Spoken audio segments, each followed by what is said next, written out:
Buenos días con todos, ¿cómo les va? ¿Me escuchan? Buenos días, Inge. Sí, buenos días. Sí, buenos días. Una pregunta, ¿ustedes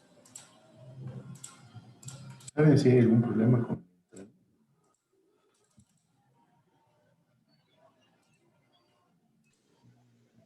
A ver si sí.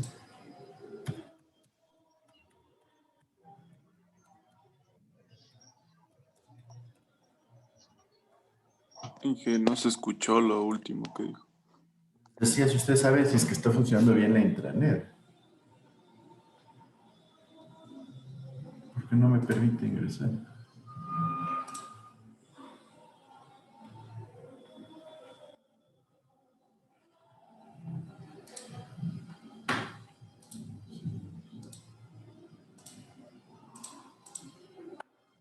Dicen nada, ¿les sirve o no les sirve la intranet a ustedes? Sí.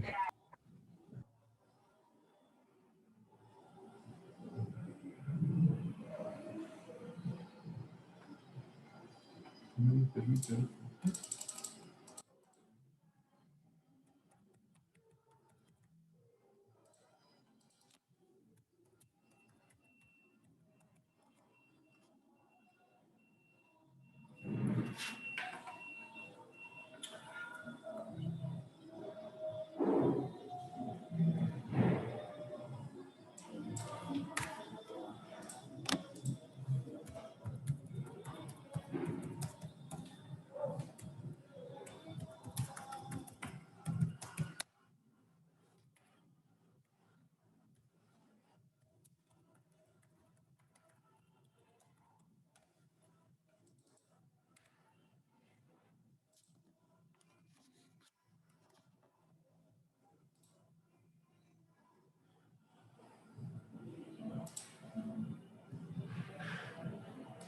No me permite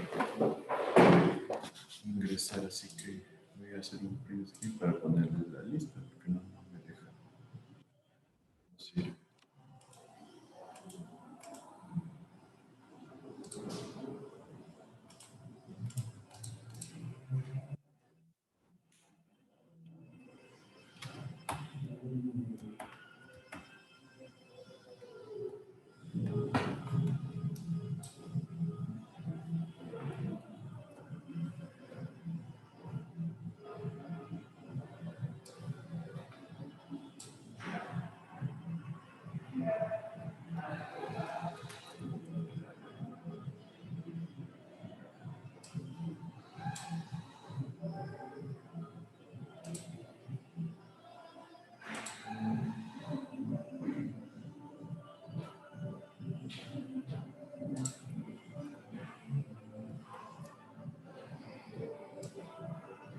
Este es el print screen, pero la lista porque no me permite.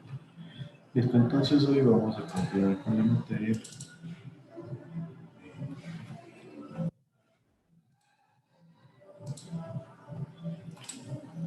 ¿Cómo les fue con el complemento del ejercicio que tenían que hacer?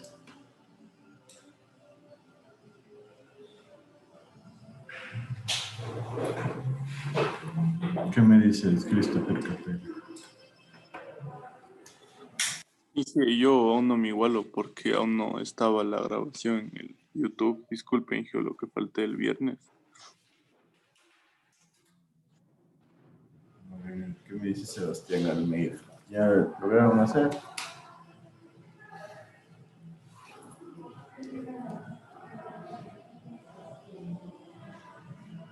Sebastián.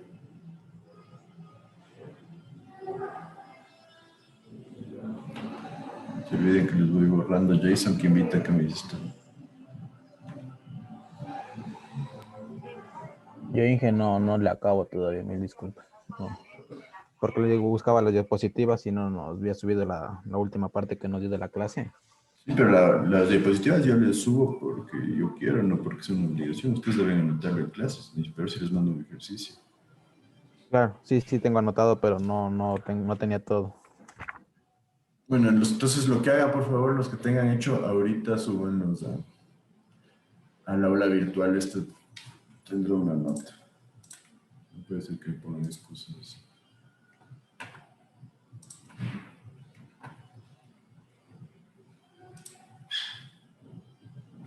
Les voy a abrir un espacio. Perdón, Inge. No sé, pero, o sea, usted dijo que iba a subir las diapositivas para que podamos revisar. O sea, por eso yo tampoco no pude revisar y poder hacer el ejercicio. O sea, perdón, pero yo me acuerdo que usted dijo eso. Sí, pero les mandé a hacer un ejercicio que hicimos en clase y la segunda parte era simplemente resolver el mismo ejercicio con el método de atención colectiva.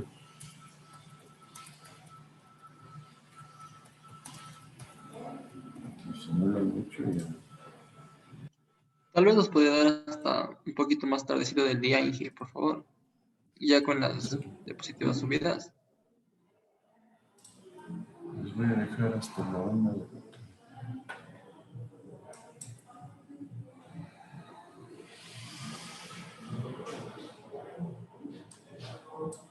Esto ya está abierto en la virtual, por si acaso. Bueno, para finalizar esta parte del alcantarillado sanitario,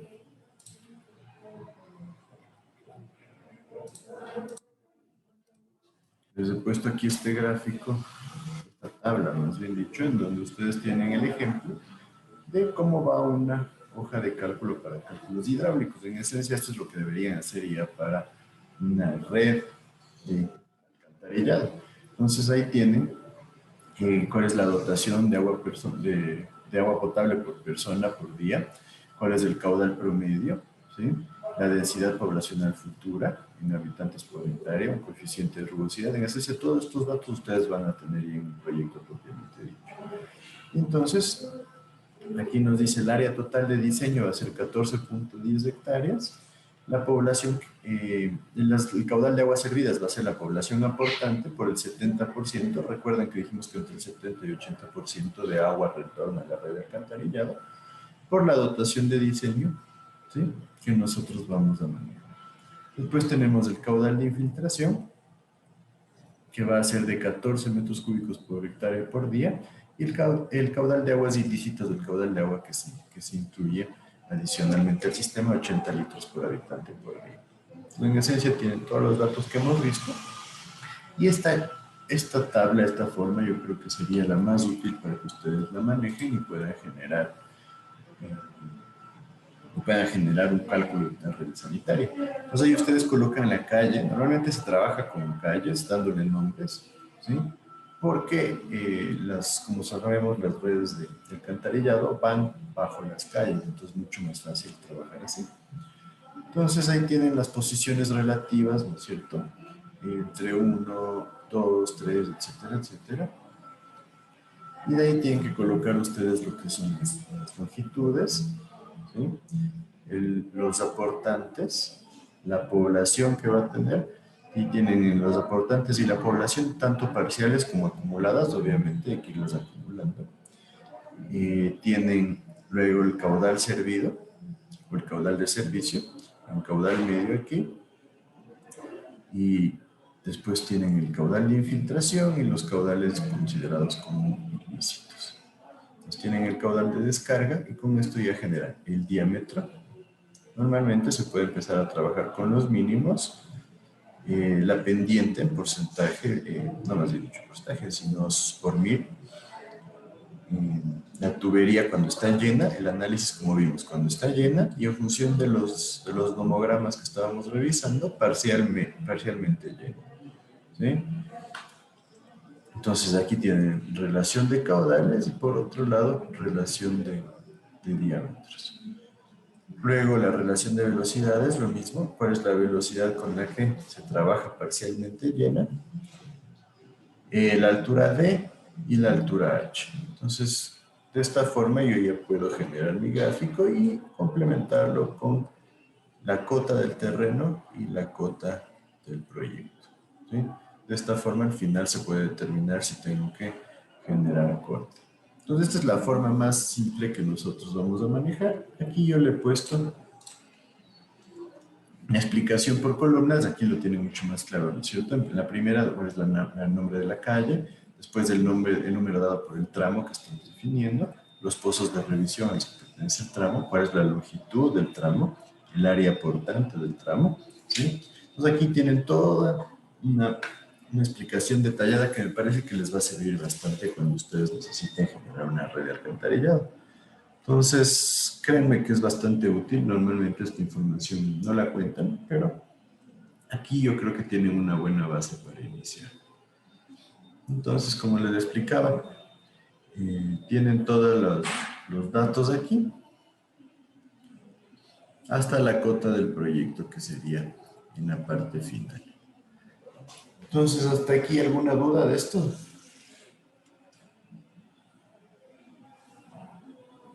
No, Inge.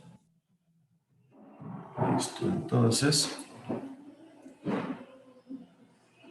créanme que tengan en cuenta dónde está esta tabla, porque esto sí les va a servir bastante en un rato.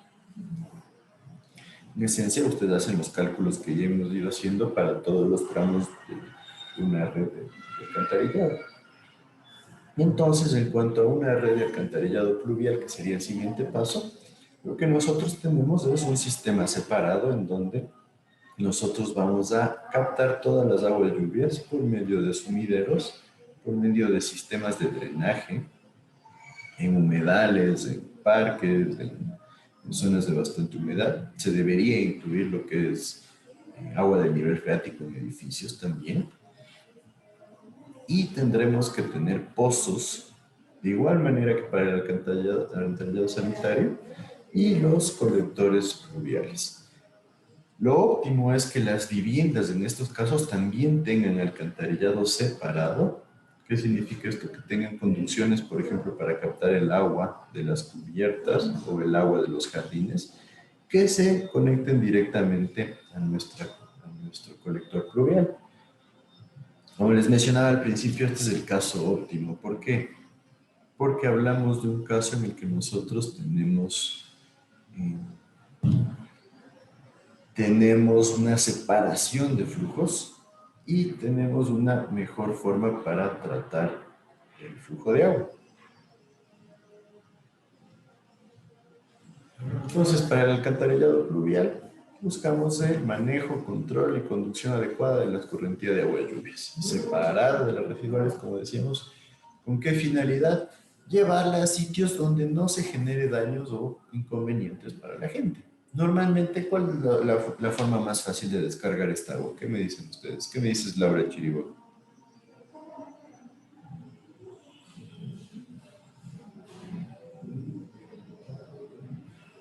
¿Laura?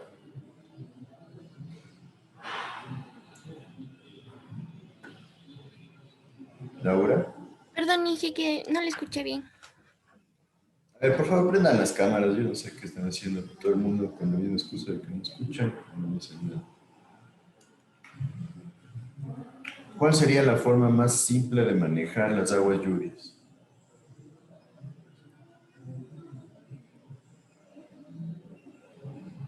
Como usted sabe decir, Inge, la mayoría de veces está un alcantarillado ya directo al río.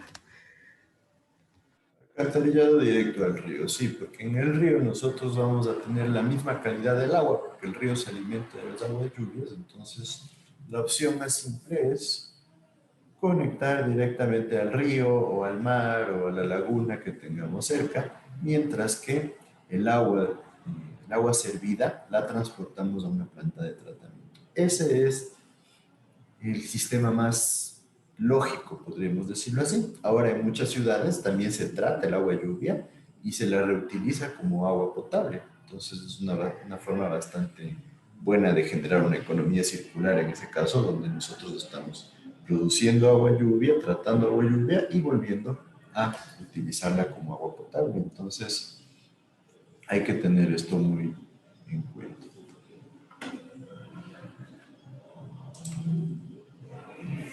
La red de alcantarillado pluvial está constituida por una red de conductos, estructuras de captación y estructuras complementarias, tal cual como el alcantarillado sanitario. Como dijimos, busca manejar, controlar y distribuir lo que es el agua pluvial, que cae en las cubiertas de edificaciones, en las calles, avenidas, en veredas, en jardines, en parques, etcétera, ¿sí? Mediante un sistema de drenaje. Y aquí nosotros podemos generar una mitigación hasta cierto punto, porque también depende de la capacidad de los alcantarillados, de las molestias que se dan en cuanto a las inundaciones. También es mucho más útil tener un sistema separado de alcantarillado para lo que es controlar los efectos de las inundaciones en zonas urbanas. Entonces, dependiendo de la topografía, perdón. ¿Alguien dijo? ¿Sí? No lo escucho. Entonces, depende de la topografía, importantísimo, ¿no es cierto? Porque el ejemplo más crítico que les doy, o el más claro, es el paso deprimido en la 12 de octubre para ir a la Ronda Guevara, en donde ustedes siempre ven que en las inundaciones se queda taponado. Eso es porque por topografía en Quito se vuelve muy complejo generar esta distribución. Entonces hay tramos en donde nosotros debemos priorizar lo que es el alcantarillado pluvial para evitar inundaciones. Mientras que en ciudades planas ya se genera una necesidad en todos los tramos. El sistema pluvial nos ayuda a evitar que exista inundación y también a evitar que las aguas servidas entren a propiedades privadas o se queden sobre las calles, porque esto genera un riesgo sanitario. Porque un riesgo, ya conversamos, cuando el agua sanitaria sale a la calle y se seca el agua, quedan todos los contaminantes y el viento genera como un transportador que provoca que esas se distribuyan. En cuanto al periodo de retorno, nosotros ya sabemos qué es, ¿no es cierto?, el número de años en el cual se espera que se genere un fenómeno específico. Entonces, siempre hay que tener en cuenta cómo ustedes deben haber visto hidrología, porque hablamos de aguas lluvias y el periodo de retorno es importantísimo en lo que es generación de aguas lluvias. La selección de la red de alcantarillado pluvial va a depender de un análisis de costo-beneficio, obviamente, y de qué tan importante es la zona, ¿sí? Esto es una importancia relativa, ¿no es cierto? Hay zonas que son mucho más inundables y obviamente necesitan tener un alcantarillado pluvial de mejores condiciones. El periodo de retorno también va a variar en función de la importancia de la obra. ¿Sí? Proyectos que sean más críticos obviamente siempre tienen periodos de retorno mayores y se adecúa en función de intereses económicos. Esto puede ser peligroso, ¿no es cierto? A veces el interés económico prima. ¿Y qué pasa? Por bajar costos, nosotros bajamos el periodo de retorno y esto se vuelve un problema por el hecho de que si el periodo de retorno disminuye, hay riesgo de colapso en el sistema. Entonces, si un sistema empieza a colapsar muy seguido, puede dañarse el conducto, puede empezar a trabajar a presión y eso genera una disminución en la vida útil del sistema. Tengan esto en cuenta porque a veces los intereses económicos priman de manera muy importante. Por otro lado, intereses sociales o turísticos normalmente no generan una importancia, una influencia muy grande, pero hay que tenerlos en cuenta, ¿sí? Y los daños a la población también son importantes. En caso de que sean inundaciones recurrentes, nosotros tenemos que tener en cuenta la peligrosidad de las mismas. Entonces, nosotros debemos tratar de evitar sobredimensionar la red, ¿sí? Pero teniendo en cuenta disposiciones constructivas que nos protejan en el caso de eventos excepcionales como inundaciones o lluvias demasiado prolongadas. Entonces, hay que tener en cuenta que tampoco podemos hacer alcantarillados gigantescos en todo lado, porque eso sí genera un costo demasiado alto, pero en algunos casos podemos utilizar formas más novedosas, como por ejemplo cauces de alivio para zonas de inundación, donde nosotros podamos llevar el agua en exceso a una zona que podríamos inundar sin ningún problema, o a una laguna, o llevarlo a una parte baja de un río, o a una quebrada, y de esa forma nosotros podemos ser más eficientes en lo que es la distribución de alcantarillado. Inge, disculpe, me está escuchando. ¿Sí? ¿Qué pasó? Creo que yo tengo un retardo en el video y en el audio porque yo sigo viendo el...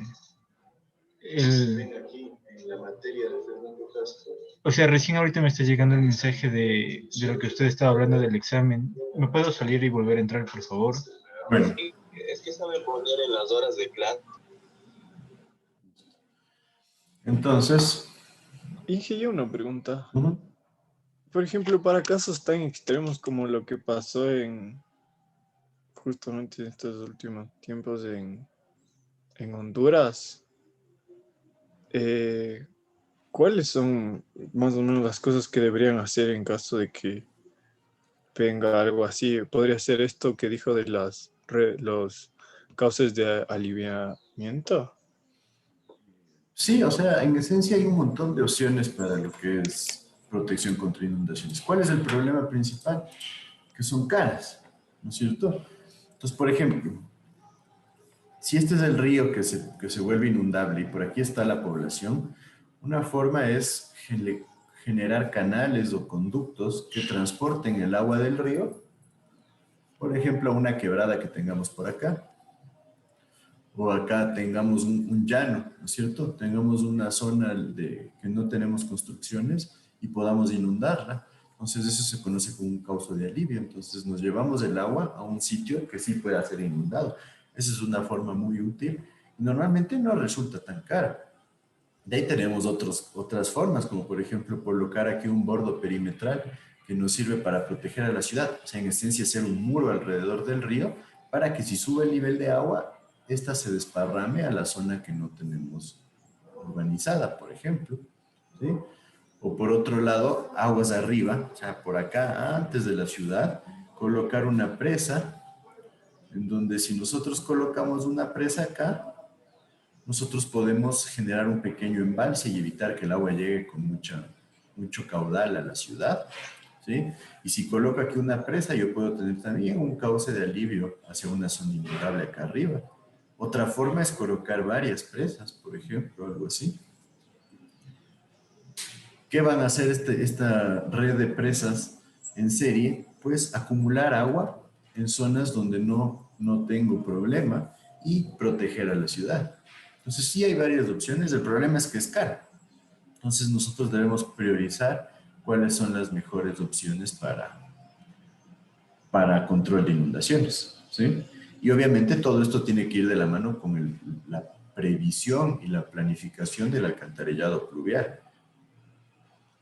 Porque, claro, podría ser facilito, me hago un alcantarillado pluvial gigantesco aquí y que se lleve la mayoría del agua, pero me va a salir carísimo también, ¿no?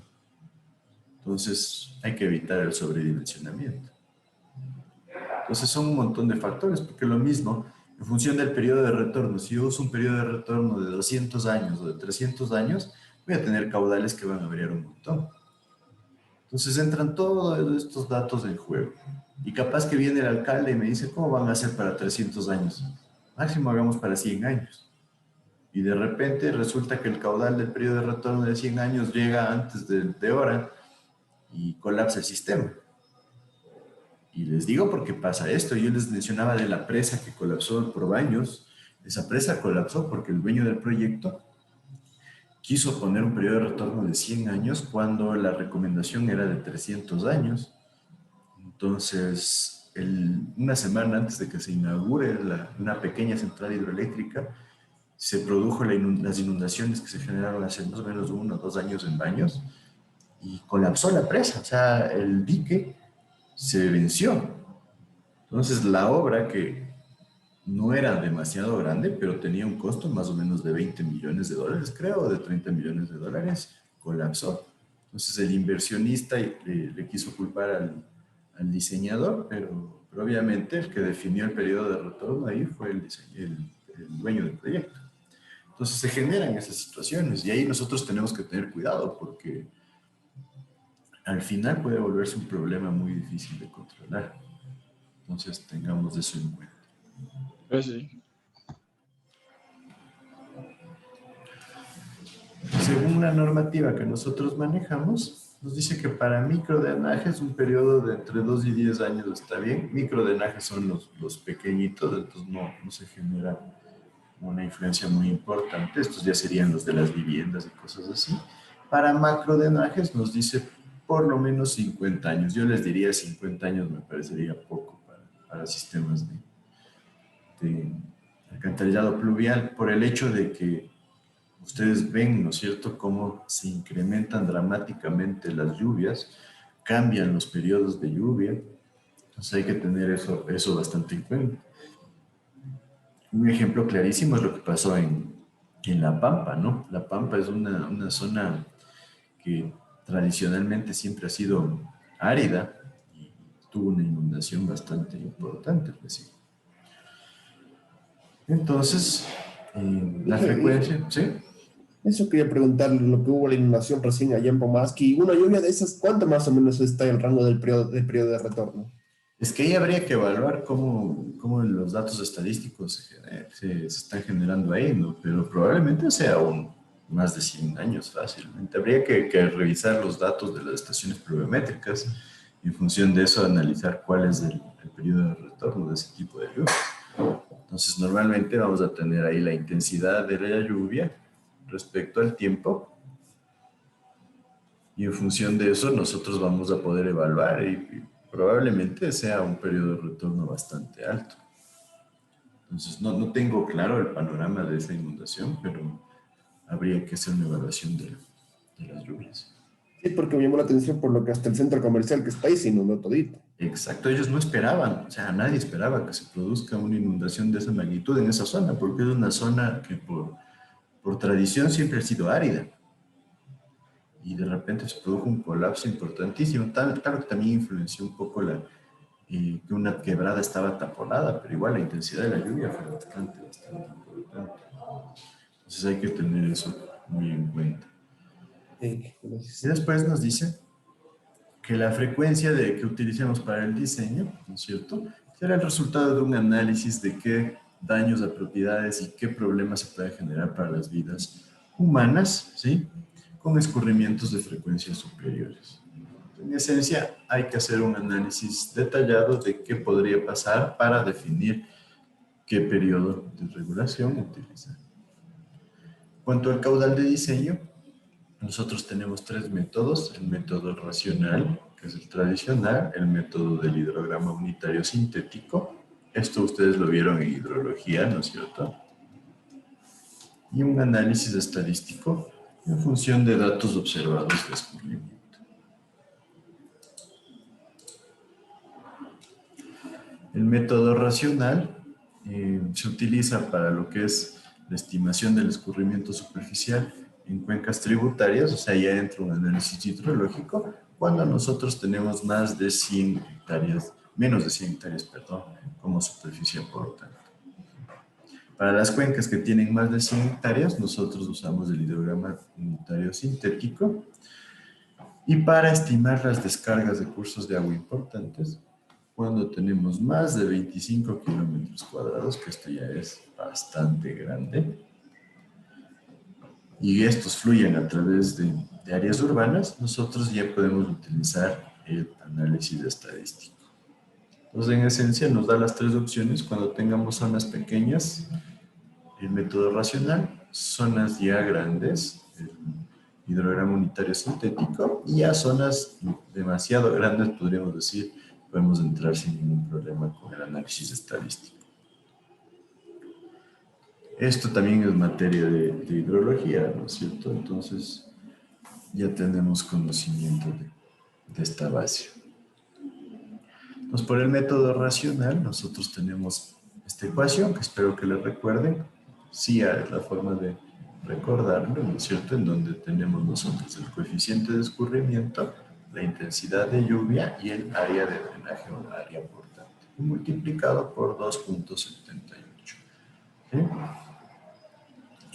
Este se aplica con áreas donde tengamos superficies menores a 5 kilómetros cuadrados.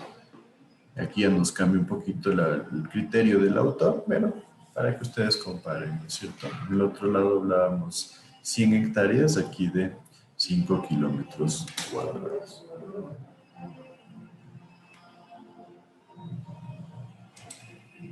Entonces, en esencia, para usar este método, tienen que identificar el coeficiente de escurrimiento, que depende del tipo de suelo que tengamos, la intensidad de la lluvia, que nos la da el estudio hidrometeorológico, y el área de drenaje, que depende de la cuenca que estemos analizando. Entonces, si recuerdan, en hidrología este método era bastante simple para determinar las características de las lluvias en un sector.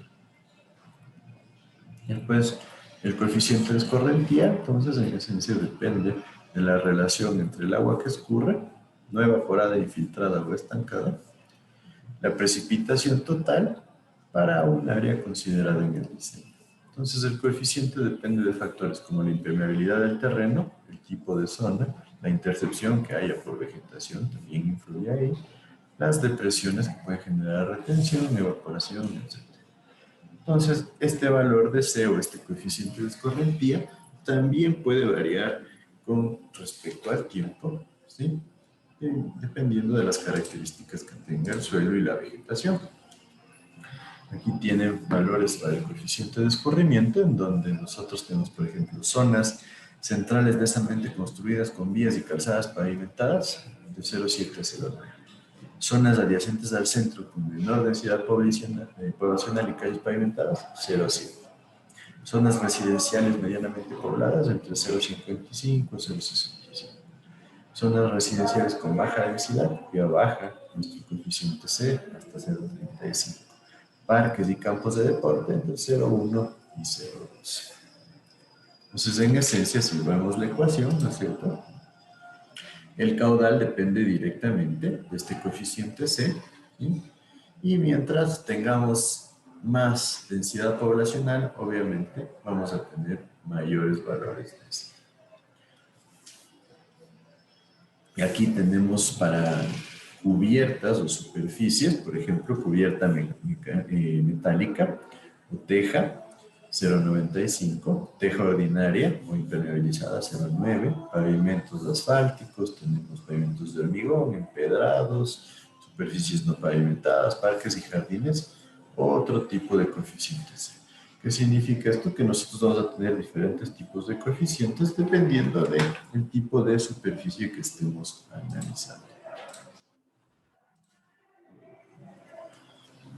El coeficiente de escorrentía depende de cada tipo de zona que nosotros tengamos, ¿sí? Entonces, en esencia, lo que debemos hacer es una ponderación. Entonces, vamos a obtener la sumatoria del área, es decir, qué área de carretera está asfaltada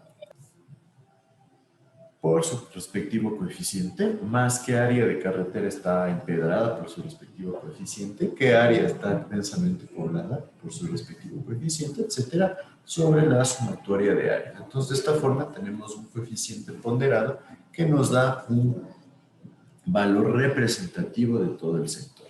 ¿Sí está claro esto? Sí. Perfecto.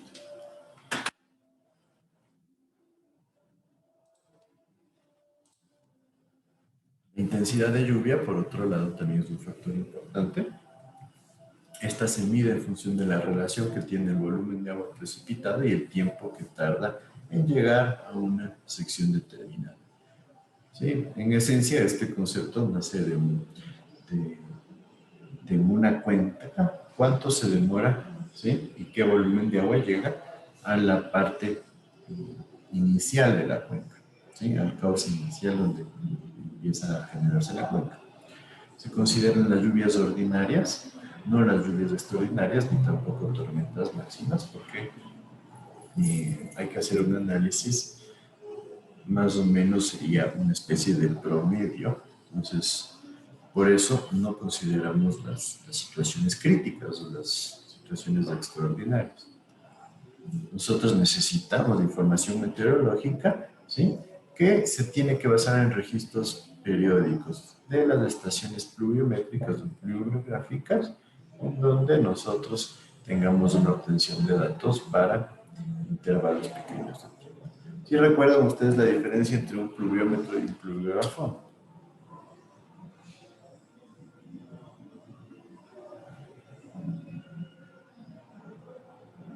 El pluviómetro era que nosotros medíamos en milímetros de lluvia y el pluviógrafo era que nos daba unas líneas de señal de la intensidad de la lluvia.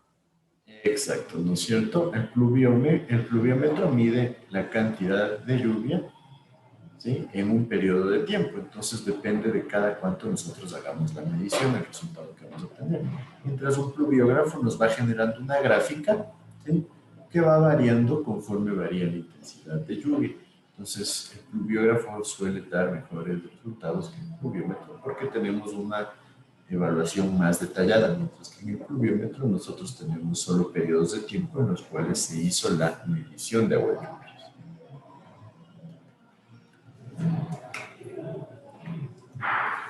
Nosotros debemos generar una definición de lo que es la intensidad, ¿sí?, como la cantidad de agua que cae en un punto por unidad de tiempo y es inversamente proporcional a la duración de la tormenta.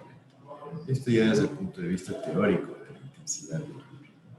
Entonces es una tasa temporal de precipitación, o sea, qué cantidad de agua se precipitó, normalmente en milímetros por unidad de tiempo. Puede ser instantánea la intensidad o puede ser un promedio de un periodo más largo. Entonces, nosotros debemos generar, cuando hablamos de un promedio, enfocamos en un periodo de duración total de la lluvia. Entonces, esto genera un poquito de incertidumbre. Hay que definir cuánto tiempo dura la lluvia y normalmente para eso necesitamos un operador que esté generando anotaciones acerca de esto, ¿sí? Y por eso es preferible utilizar la intensidad promedio, porque obviamente es un dato que puede presentar varias fallas en lo que es su cálculo. Entonces, cuando hablamos de una red de alcantarillado pluvial, nosotros debemos de ley considerar la intensidad de la lluvia, y la intensidad se define como la cantidad de precipitación sobre el periodo de tiempo o duración de la lluvia. Entonces, la duración se define como el tiempo que transcurre desde que inicia la precipitación hasta que ésta cese. ¿Pero qué creen acerca de este tiempo? ¿Fácil de determinar? ¿Es difícil de determinar? ¿Genera dudas? ¿Qué Es difícil. creen? Siempre. ¿Perdón? ¿Por qué? Es difícil por lo que siempre, o sea, no todas las lluvias duran iguales, unas menos, unas más, y también la precipitación en cada lluvia es diferente. A veces hay tiempos cortos y una gran precipitación, y a veces al revés. Exacto, ¿no es cierto? Es muy difícil determinar exactamente cuándo empieza una lluvia, ¿sí? Y anotar el minuto exacto, y lo mismo cuándo termina. Entonces necesitamos un operador ahí, pero se vuelve ya una operación un poco compleja de analizar. Entonces, por eso hay que tener en cuenta esta situación. Inge, una pregunta. ¿Cómo hacen, por ejemplo, no hay sectores que, hay algunos sectores en los que llueve y otros sectores que no llueve?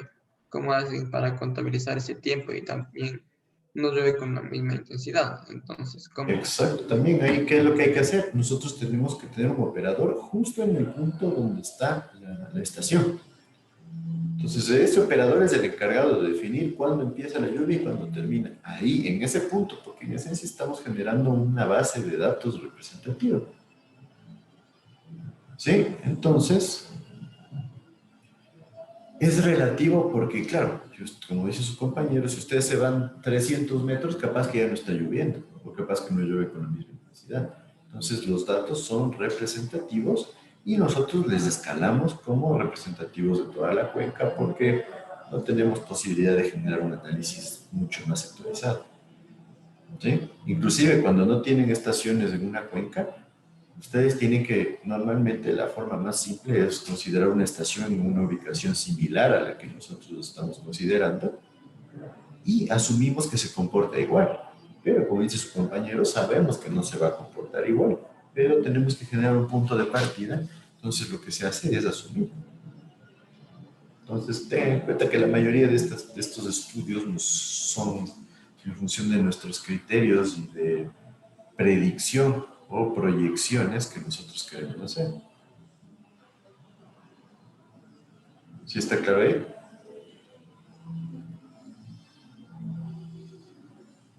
¿Qué me dice? Y nos dice también que la duración se puede considerar como la misma del tiempo de concentración del área de estudio. ¿Se acuerdan qué era el tiempo de concentración? El tiempo que se demora una gota de ir desde la parte más alta hasta que ya se va. De la parte más lejana hasta el punto de control al inicio de nuestra cuenca. Entonces se puede utilizar esa como la duración de la precipitación. Entonces hay conceptos que van generando cierta variación, ¿sí ven? Entonces es porque son estimaciones y se ha visto que estos dan resultados satisfactorios, o sea, o relativamente acertados. Entonces tengan en cuenta que la incertidumbre es algo bastante importante en todos estos análisis. ¿Sí me siguen con esto?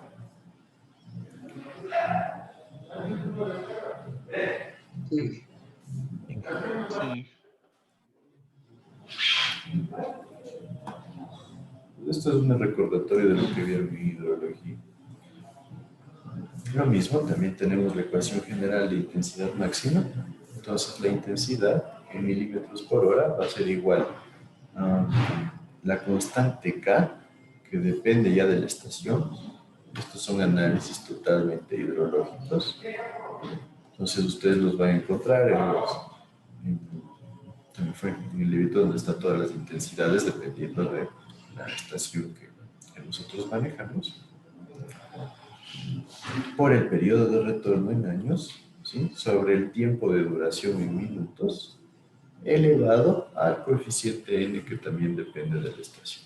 Entonces, estos datos normalmente ustedes ya los tienen dados por la estación. Sí, nos dice los radios de acción, 10 kilómetros desde la estación pluviométrica. Podría ser un buen valor para asumir que es la misma intensidad de lluvia.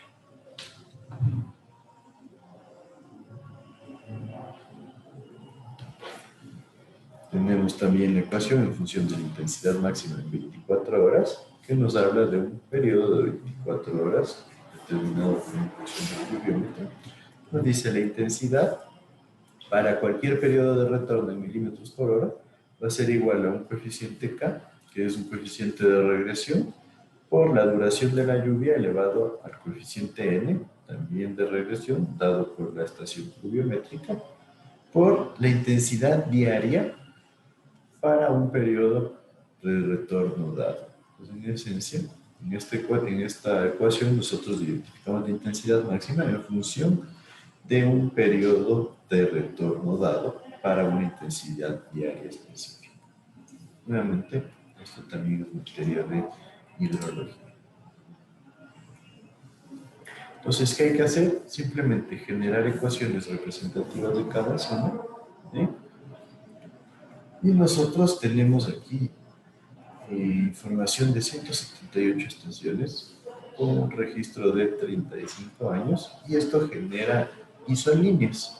¿Qué son las isolíneas? Pues una estimación de periodos de intensidades de lluvia, ¿sí? Algo así como las líneas de distribución topográfica, en donde nosotros podemos ver, por ejemplo, aquí está una estación, aquí está otra estación, y podemos generar líneas en donde nosotros sepamos, en esta zona tenemos una intensidad de 100 milímetros por hora, por ejemplo, en esta de acá tenemos 110, etcétera, etcétera. Entonces se genera un mapa a manera de un mapa topográfico en el cual ustedes pueden identificar las isolíneas para varios periodos de retorno. Entonces es una información bastante útil y esto nos ayuda a generar un análisis o una previsión de cuáles deberían ser los caudales, las intensidades, perdón, que vamos a manejar por cada zona.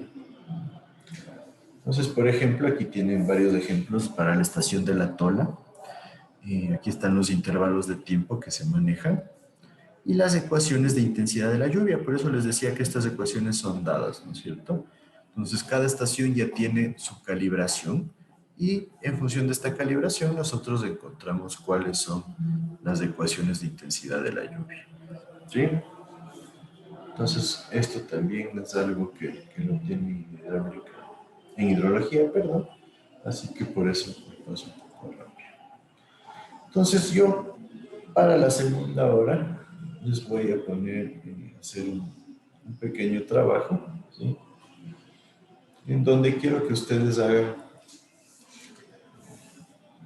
primero encuentren un ejemplo de cálculo de alcantarillado pluvial y quiero que generen una explicación similar a la explicación que tienen en la hoja de cálculo que les he puesto en estas diapositivas. Estas diapositivas ya están en el aula virtual. E incluir un pequeño ejemplo.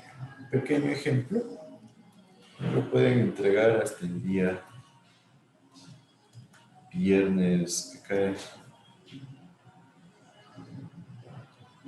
viernes 4.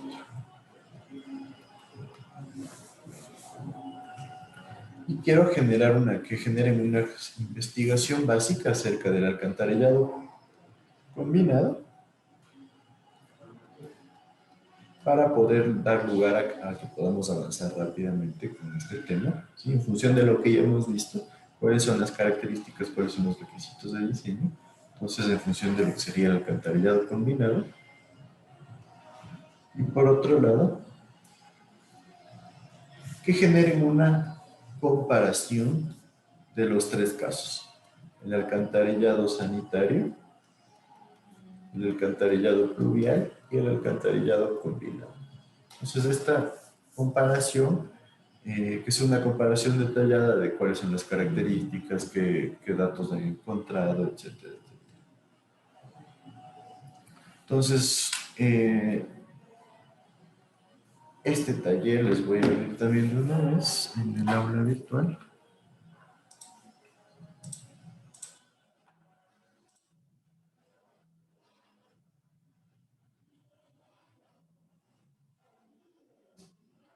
Tendrán que hacer una entrega para hoy día en donde tengan nuevamente una base.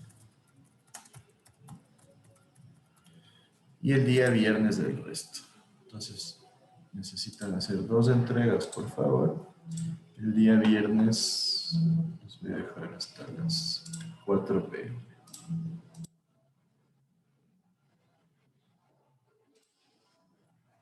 Este taller será de manera grupal y necesito que ustedes lo generen.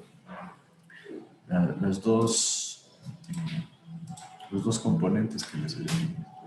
¿Alguien tiene alguna duda de esto? Inge, ¿podría repetir qué era para hoy, por favor? Es que se lo escucho entrecortado por mi internet. Para hoy una base, o sea, la parte inicial. Pues por ejemplo, de la parte que hablamos de un ejemplo de cálculo, yo quiero que ya me presenten cuál es el ejemplo que van a utilizar, ¿sí? Y que ya se vea algo de avance en lo que es la explicación. Lo mismo, un detalle ya como que una organización de las partes principales que ustedes consideran importantes en el alcantarillado combinado. Y acá, ya que me generen la estructura de la comparación y, por ejemplo, decir caudal, cuánto se tiene por habitante, por ejemplo, en el sanitario, en el pluvial y en el combinado. ¿No es cierto? Los usos también, por ejemplo, ya una estructura, no totalmente elaborado, pero ya que se vea una estructura. ¿Sí? Entonces, la entrega inicial se la tendría que hacer hoy, parece que las 4 de la tarde estaría bien, y la entrega del taller ya definitivo lo haríamos hasta el día viernes. ¿Sí? ¿Estaríamos ahí claros? Sí, Inge, gracias. No se olviden, como ustedes, del examen que damos el viernes 18. Va a ser un examen, yo creo que máximo de 1 hora, así que espero que estén claros con eso. ¿Alguna otra duda? Va a ser como hemos venido haciendo en parejas. El examen, veamos, estoy por definir eso, pero creo que no podría ser porque va a ser un ejercicio mucho más corto. Me parece que va a ser individual. Tengo que conversar eso con Fernando Castro todavía. Así que necesito definir, espero ya esta semana que quede definido eso. ¿Alguna otra duda? Listo, entonces espero que hagan la entrega hoy día hasta las 4, la primera parte, y el viernes hasta las 4, la segunda parte. Entonces, trabajen en grupos y quedamos ahí. Listo, Inge, gracias. Gracias. Cualquier cosa se comunica sin ningún problema. Inge, una consulta. Claro. ¿Se acuerda que le habíamos preguntado mi compañero José y yo sobre la retroalimentación de nuestro examen práctico? Dijo que iba a revisar, pero no sé si ya le había... Pero escriban un mensajito y ahí. Eso es, ¿sí? Para conversar ahí. Escriben un mensajito. Perdón, Inge, no lo escucho. Me escriben Se un cortó, mensajito ¿me y escriban? ahí definimos eso. ¿Sí? ¿Me escuchas? Ya, Inge, sí, ya le escribo, gracias. Listo. Bien, para todos. Ingeniero, buenos días. ¿Sí? Yo no pude llegar temprano, no sé si tomó la asistencia. Si me puede poner en lista, por favor. Ya te voy a considerar, no me permite entrar al aula virtual, así que voy a revisar y hice un print screen ahí.